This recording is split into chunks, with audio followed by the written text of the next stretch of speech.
Ha! Welcome back. This is Original Greatness. And first of all, I would like to thank God and I would like to thank you because I do this for you. Let's talk about education. Why is education important? And what better way than to start off getting into why education is important than with a story? So, here we go. Story time. Okay, I went to this parent-teacher conference, and when I go to a parent-teacher conference, I go with an open mind because I want to know where my son is. Where is he? Tell me something that I cannot learn from just reading a report card. If I look at his assignments from the beginning of the school year to his most recent, were the grades he getting at the beginning of the school year better or worse than they are now?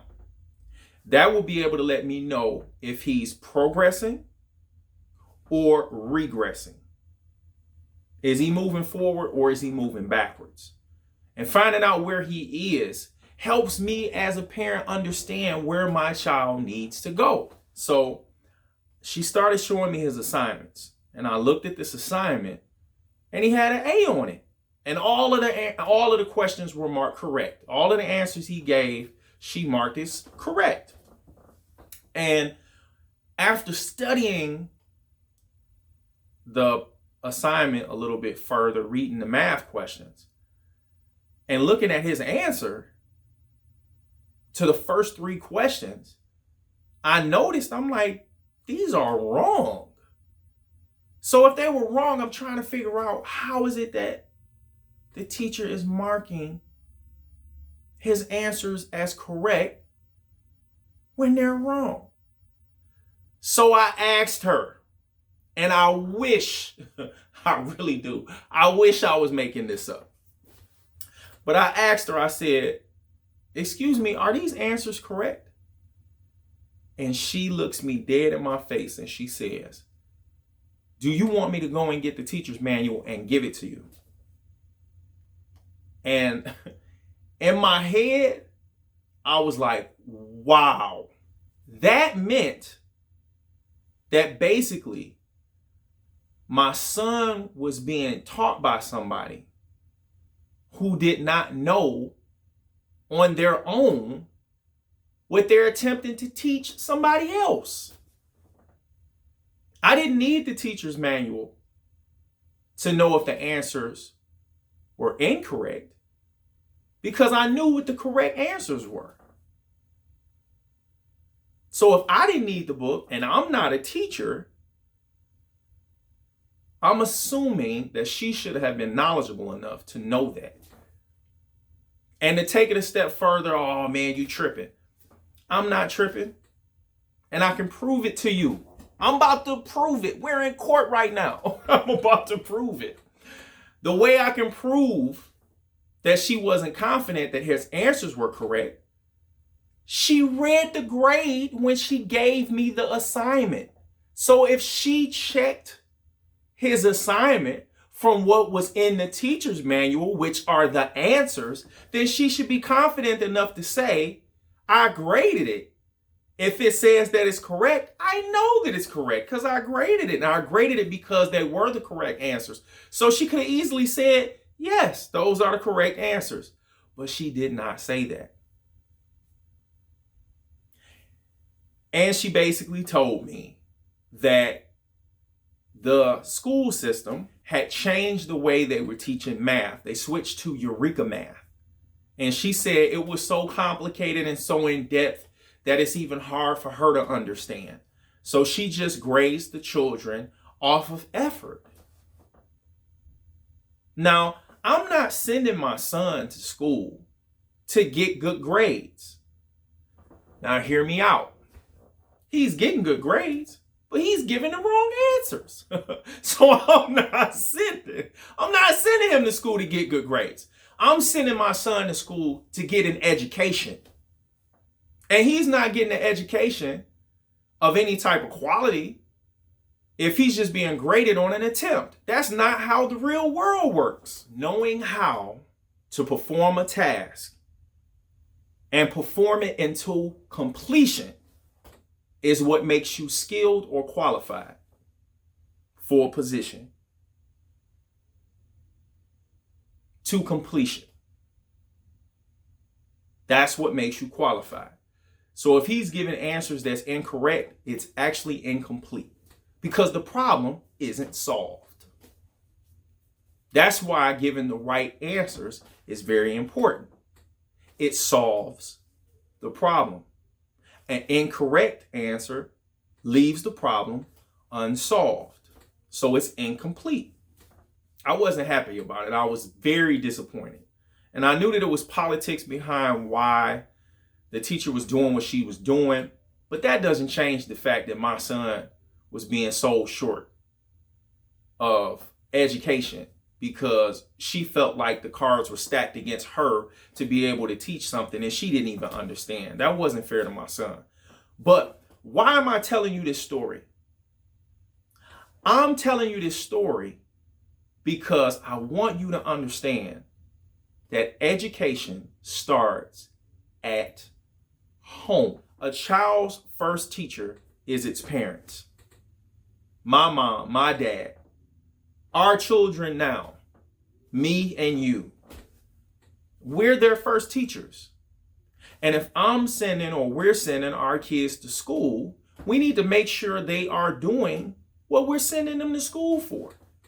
Now, if I wasn't knowledgeable enough to pick up on him not giving the right answers and being graded as if he was, then my lack of education or my lack of knowledge would have continued on through my son because I wasn't able to be there to go behind what I was expecting somebody else to do for me. Now, I'm not saying we should homeschool our children, even though I don't think that's a bad idea. I'm just saying that we shouldn't leave it totally up to the education system to educate ourselves or our children. Learning starts at home, and learning shouldn't just be restricted to school or a classroom. Parents are a child's first teacher. We learn how to walk, we learn how to talk, we learn how to behave, we learn how to interact with people. We learn all of that at home. Manners, all of that. We learn all of that at home before we get sent to school. We learn everything at home from our environment or what we see. So what I do, not only for myself, but also for my children, is various activities in expanding their mind, their reasoning ability, their problem solving, expanding their world and their imagination, teaching them how to play chess, teaching them how to solve Rubik's Cubes, teaching them how to play instruments. It's all different types of ways for you to stay active and grow and develop a skill. The power we hold in our hand on these smartphones is ridiculous. It's apps you can download to learn a language. You can learn languages. That's a skill. You can be a translator. You can travel the world and still feel at home. It's things we could be spending our time on that could expand our world so much. So, with my son, he doesn't like school. He doesn't like school. And he reminds me so much of me because I didn't like school. But I would have learned how to love school if somebody was able to explain to me why it was so important. Like, why is this so important? I used to ask my teachers this all of the time. I used to get kicked out of the classroom because I asked so many questions. In their eyes, I was just a troublemaker. He won't listen to me. They had a power trip. It was egos. It was politics and egos. At that time, me being a child, I didn't understand what an ego was. I didn't understand politics. I didn't understand that an adult could feel threatened by you challenging them by asking a question. They could take that as a challenge. Not understanding, I'm just a curious child. Things have to make sense to me in order for me to be productive. For me to be able to get certain things, I have to understand. I don't understand just doing something for no reason. It's no reason if you can't tell me what the reason is. That doesn't make sense. That was just the way that I thought. So my son does not enjoy school, so I can relate to that. So I wanted to explain to him, why is the education so important? So I asked him, I said, son, how do we get information into our brain? He said, by learning. And I said, that's correct. That's right. But how do we actually get the information there? How do we get it in our brain? Yeah, we learn, but what are we using to learn? How are we getting it there? And he just repeated his answer. But what I was looking for him to say, or the answer I was looking for, was through our 5 senses. So when I asked him, what's your 5 senses? He's 8 years old and he does not know. I do not remember them teaching us in school why knowing about our 5 senses was so important. We watched a video together on YouTube about the 5 senses. I wanted my son to understand that our 5 senses are the gateways of getting information into our brains. We see information, we hear information, we smell information, we taste information, and we can feel information. We can feel it. Now, what do I mean by feeling information? We can tell if something's hot. We can tell if something's cold. We can tell if something's rough. We can tell if something's smooth. We can even learn a language through touch. What do you mean? Braille. Those are letters that you can feel. Braille. Helen Keller was deaf and blind. She was taught sign language by feeling somebody's hand when they were actually spelling out words with sign language. She was able to feel it and associate it with something else she touched. Water, her father, mother, the ground, flowers, a bush. She would spell out different things. Her teacher would spell out different things in the palm of her hand. So she was learning language through touch. That's how we get information into our brains. So me being able to put that puzzle together for my son, he became intrigued. He became alive, so to speak. So I want to share that video with you. It's down in the description. Please check it out. It's a kiddie video, but 5 senses is something that's basic. But I do want to share with you guys the assignment that I gave my son. I wanted him to start asking questions to help him get better insight on the information that he just received. First question we would ask is, why are your 5 senses important? So I showed him how to start off his answer by using part of the question. We take off why are and construct a new sentence, which would be the answer to the question, with your 5 senses are important.